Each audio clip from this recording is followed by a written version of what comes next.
माणसाला काही ना काही छंद हवा, स्वप्न हवी, पुरी होणारी किंवा कायम अपुरी राहणारी. त्यातून तो स्वतःला हरवायला शिकतो, सापडायला शिकतो. हे हरवणं सापडणं प्रत्येकाचं निराळं असतं. ज्यांना हे असं हरवता येत नाही ते रिकाम्या वेळेचे बळी होतात. रिकाम्या वेळ सैतानाचाच. ज्या गृहस्थाने मला पहिल्यांदा मैत्रीच्या नावाखाली पहिला चहा पाजला तिथे माझं पाऊल घसरलं होतं. कारण त्या चहाने घात केला. त्याचा पहिला फुकट स्पेशल चहा म्हणजे बोरातली अळी होती. त्याचाच पुढे तक्षक झाला. 10-12 वेळा चहा झाल्यावर मग एका मोठ्या आलिशान हॉटेलात भलं मोठं जेवण झालं. त्यापाठोपाठ भेटी दाखल लहान लहान वस्तू आल्या. ऑफिसर लोक नुसते सहीचे मालक, खरी कामं तुमच्यासारखी हातावर पोट असलेली माणसंच करतात. तेव्हा अशा प्रेझेंट्स घेण्याचा खरा अधिकार तुम्हालाच आहे बघा. अशा स्तुतीची फीत त्या वस्तूंना बांधण्यात येत असे. आतल्या वस्तूपेक्षा आम्ही त्या फितीलाच फसत राहिलो. ह्या पाठोपाठ घरातली माणसं, त्यांनी या प्रकाराला उघड पाठिंबा जरी दाखवला नाही तरी कडवा विरोधही दर्शवला नाही. एखादी गोष्ट न मागता कुणी स्वकुशीने देतंय ना तर त्याचा स्वीकार केला तर कसलं आलंय पाप. अशा तऱ्हेच्या शंका समाधानांना आम्ही बळी पडत गेलो. मग आमची कीर्ती पसरत राहिली. ज्याप्रमाणे एखाद्या ज्योतिषाची किंवा वैद्याची कीर्ती पसरावी त्याप्रमाणे. असल्या कारभारात आम्हाला विश्वस्ताची जागा मिळू लागली. मग मोठमोठ्या ऑफिसर्सकडून आमचा सेफ्टी व्हॉल्व्हसारखा वापर केला जाऊ लागला. बुडत्याचा पाय खोलात हा न्याय इथेही आहे. या प्रवाहात तुम्ही पाणी अडवू लागलात की तुम्हाला जगणं अशक्य होईल अशा ठिकाणी बदली करतात. या बदलीच्या हुकुमावर बढतीची सोनेरी फीत बांधतात. मोठमोठ्या मंत्र्यांच्या शेकडो एकर जमिनी, आमदार, खासदार, विरोधी पक्षनेते यांची 5 स्टार हॉटेल्स, द्राक्षांच्या बागा आपोआप होतात काय? आमच्यासारखे कितीतरी पाठ त्या जमिनी ओल्या ठेवतात. दारू पिणाऱ्यांनी शेवटपर्यंत दारूच प्यायची, जुगाऱ्याने जुगारीच राहायचं, तसंच लाच खाणाऱ्याचं. म्हणूनच म्हणालो, हे पाप त्या पहिल्या चहाचं. जो लहान मोह टाळू शकतो तोच मोठ्या मोहाकडे पाठ फिरवू शकतो. नभांगणातल्या चांदण्या मोजायच्या नसतात. आपल्यावर त्यांचं छत आहे या आनंदात विहार करायचा असतो. आनंद, समाधान, तृप्ती, कृतज्ञ भाव, स्नेह या भावनांना तराजू असते तर एव्हाना सगळे काळ्या बाजारात गेले असते. त्यांचं स्मगलिंग झालं असतं. इतकंच काय तर त्यांच्यावर इन्कम टॅक्सही बसला असता. मग एकही माणूस साधं हसलाही नसता. आनंदाच्या उकळ्या दाबून दाबून माणसं फुटली असती. तेव्हा नक्षत्रांचं देणं कधीच चुकवता येत नाही, यातच त्यांची उंची. तिथं हात पोचू नयेतच. कारण आम्ही माणसांनी जिथे जिथे आमचे हात पोचले तिथे तिथे स्वतःचे शिक्के उमटवले. त्यापेक्षा अशाच काही अलौकिक चांदण्या, तेजस्वी तारे अवतीभोवती वावरतात. तिथं माथा झुकवावा. पण आम्हाला सितारे ओळखायला येतात, तारे येत नाही. हे दोन्ही ओळखणं खरं तर सोपं आहे. डोळे उघडे ठेवल्याशिवाय जे दिसत नाहीत ते सितारे, जे मिटल्यावर दिसतात ते तारे.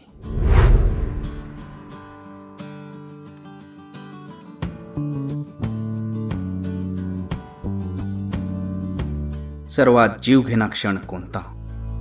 खूप सद्भावनेने एखादी शुभ गोष्ट करायला जावं आणि स्वतःचा काही अपराध नसताना पदरी फक्त वाईटपणाच पडावा. सदहेतूची शंका घेतली जावी. हा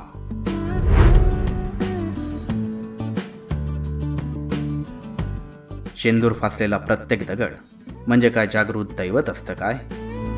प्रतिभा जागृत करणारी माणसं आणि प्रसंग निराळेच असतात.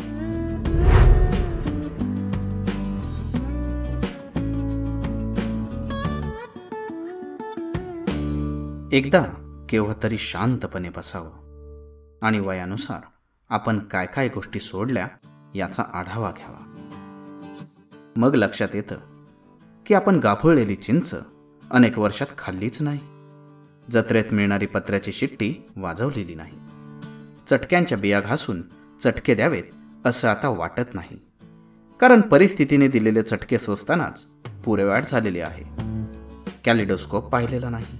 सर्कसमधला जोकर आता आपलं मन रिझवू शकत नाही. तसंच कापसाची म्हातारी पकडण्यातला चार्मही उरलेला नाही. कापसाच्या म्हातारीने उडता उडता आपला बाळपणीचा सुखाचा काळ स्वतःबरोबर कधी नेला हे आपल्याला कळलंच नाही. आता त्या ट्रिप्स नाहीत, 2-2 मुलांच्या जोड्या करून चालणं नाही, वेटी दांडू नाहीत, साबणाचे फुगे नाहीत, प्रवासात बोगदा आला तरी एक अनामिक हुरहुर नाही. त्या उडणाऱ्या म्हातारीने हे सगळे आनंद नेले. तिच्या बदली तिचं वार्धक्य तिने आपल्याला दिलं. म्हणूनच ती अजून उडू शकते. आपण जमिनीवरच आहोत. असा बघतोस काय मित्रा? बाबा रे, आयुष्य हे नुसतं जगण्यासाठी नसून मजेत जगण्यासाठी आहे. Life is for living. याच्या पुढे हॅपीली हा शब्द आपण लिहायचा आहे. कितीही किंमत मोजावी, पण हसत जगावं, पर्वा करू नये. त्यासाठी प्रथम फक्त स्वतःचं रक्षण करावं. आत्मानं सततम रक्षेत. आता हे रक्षण कुणापासून? परचक्रापासून? नो राजा नो. युद्ध वारंवार होत नाहीत, आणि झाली तरी त्यासाठी मिलिटरी आहे. आपण सिव्हिलियन्स. आपली युद्ध वेगळी. आपला बुद्धिभेद करणारी माणसं सतत आपल्या आसपास वावरत असतात. त्यांच्यापासून स्वतःचं रक्षण करायला हवं. मी आस्तिक आहे की नास्तिक याचा मी कधी शोध घेतलेला नाही. हां, मी श्रद्धावंत मात्र जरूर आहे. सौंदर्य, संगीत, सुगंध, साहित्य या सर्वांसाठी मी बेभान होतो. पण माझी जमीन कधी सुटत नाही. मी माणूस आहे याचा मला अभिमान वाटतो. आपण सगळे किती तेच तेच जगतो असं तुम्हाला कधी वाटलं नाही? झोपणं, उठणं, तोंड धुणं, काहीतरी पिणं, दाढी, आंघोळ, नोकरी, त्यात नवीन काय? शरीराने जगायचं आणि शरीराच्या सेवेसाठीच जगायचं. शरीराला जपायचं. मन पोंबलत राहिलं तरी ते मारत राहायचं. एवढंसं कुठं कुसळ गेलं तर डॉक्टरकडे पळायचं. मनात नाना गोष्टी सलतात. तो सल कोणी काढायचा? आपण फार बोर झालो आहोत. पैसा मिळवणं, साठवणं, उडवणं, सगळं तेच. कुठेच थ्रिल नाही. अशा वेळेने बांधलेल्या आयुष्यात माणसं 100 गाठतात. लगेच सत्कार. का? खूप वर्ष मेला नाही म्हणून याचा सत्कार. कसा जगला? तर बंधनं पाळत.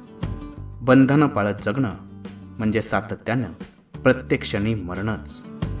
100ला सत्कार करायचा, तो वारंवार मरण्याचा कंटाळा आला नाही म्हणून. भीतीमधूनच फिलॉसॉफी निर्माण होते असं मी समजत होतो, पण तसं नाही.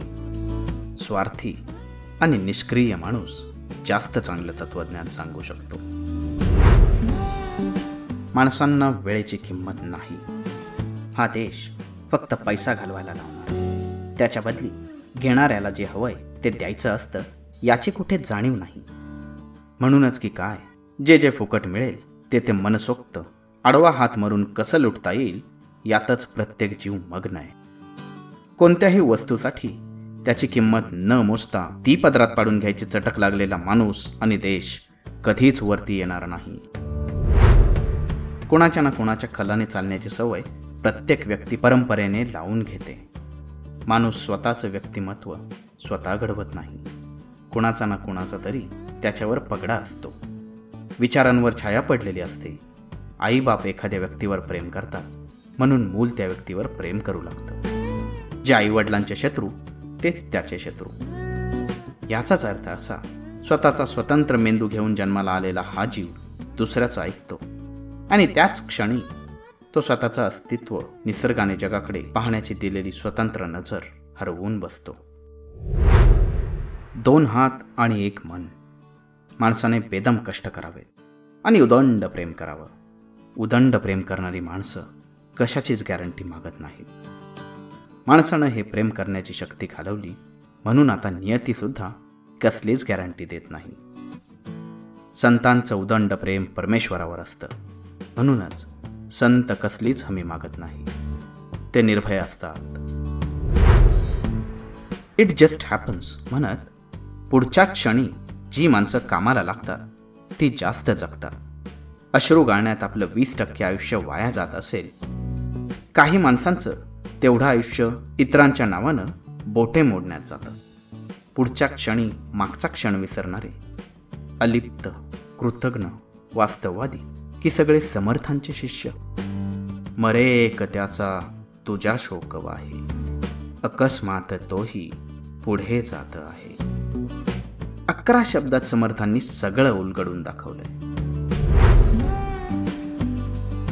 कबुतराला गरुडाचे पंख लावता येतीलही, पण गगनभरारीचं वेड रक्तातच असावं लागतं. कारण आकाशाची ओढ दत्तक घेता येत नाही.